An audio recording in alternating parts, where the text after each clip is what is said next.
Mapapasanaol ka lang talaga mga boss. Grabe. So sa bansang China mga boss, ayan, napaparusahan nila ang kanilang mga korap na opisyal ng parusang death penalty mga boss. So ito ay isang ministro ng agriculture mga boss, opisyal ng gobyerno mga boss. So, panoorin mo natin yung video mga boss. Hinatulan ng parusang kamatayan ang dating agricultural minister ng China dahil sa korupsyon.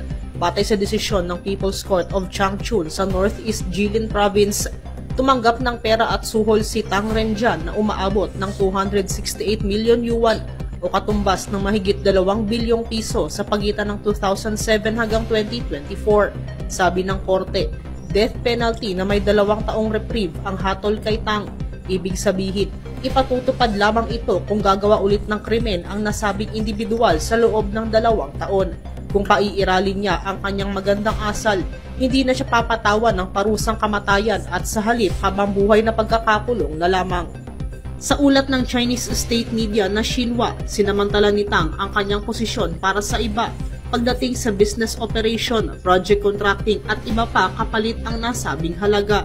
Sa ruling ng korte, dahil sa mga suhol na natanggap ni Tang, naapektuhan ang interes ng estado at maraming nawala sa kanilang mga mamamayan. November 2024 nang sipain sa pwesto ng Chinese Communist Party si Tang, 6 na buwan matapos siyang umpisahang imbestigahan ng kanilang anti-graft watchdog. Ayan, so bakit ba wala yan dito sa atin mga boss, no? Samantalang meron namang mga senador at ilang congressman ang nagsulong ng ganyang batas mga boss dahil ba ayaw ng mga kakamping, dilawan o ng mga loyalistang bangag mga boss. Samantalang ito ay pinupost din naman ng ibang mga senador at ng ibang congressman sa House of Representatives mga boss. Kaya na nga nila ni Kimir Adan Ulaso mga boss. So siya ay ng Zamboanga del Norte. Siya ay nag-file ng House Bill 11211 mga boss o death penalty for corruption act mga boss ano. So balit ito mga boss ay hindi inaksyonan ng House of Representatives mga boss ano.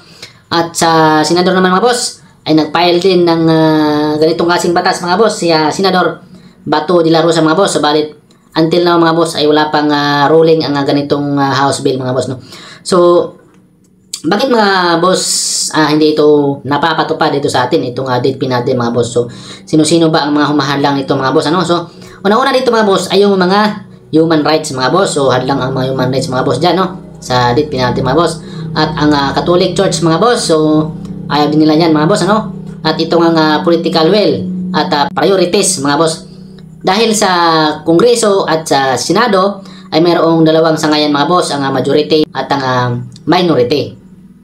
So dito sa political will nito mga boss, so kung sino yung mas maraming boto o sino mas maraming pabor sa ganitong batas, so ang nasusunod nila dito mga boss ay ang majority mga boss. Halimbawa maraming ang may gusto sa ganitong klaseng batas na ito no, mapapasa ito mga boss. Pero sa sitwasyon dito sa ating mga kongreso at sa ating mga senado mga boss ay mukhang mas marami pa yata ang against dito sa ganitong klaseng batas mga boss kaysa doon sa may gusto sa ganitong klaseng batas mga boss. So alam naman natin mga boss kung sino-sino yung mga may ayaw at ang may gusto sa death penalty. So di ba, so yung ayaw sa death penalty yun yung may bahid ng korupsyon. So mukhang sa ating senador at sa ating mga congressman ngayon mas marami pa talaga ang korupsyon kaysa doon sa matitinong congressman at senador mga boss ano. So at isa pa mga boss, ayaw na ayaw yan ng mga loyalistang bangag, mga dilawan at ng mga kakamping mga boss. Ayaw nila na may patupad yung death penalty dahil most of all ng mga yan mga boss ay yun nga mga magnanakaw yan. So ilan naman yung mga matitino sa Senado at Kongreso no, mabibilang na sa kamay yung may gusto ng death penalty dyan, di ba? Yung ayaw alam nyo na, yung ayaw ng death penalty siyempre yung may mga connection sa corrupt or gusto ng corruption, gusto ng ayaw umunlad yung Pilipinas, yung ayaw sa death penalty mga boss.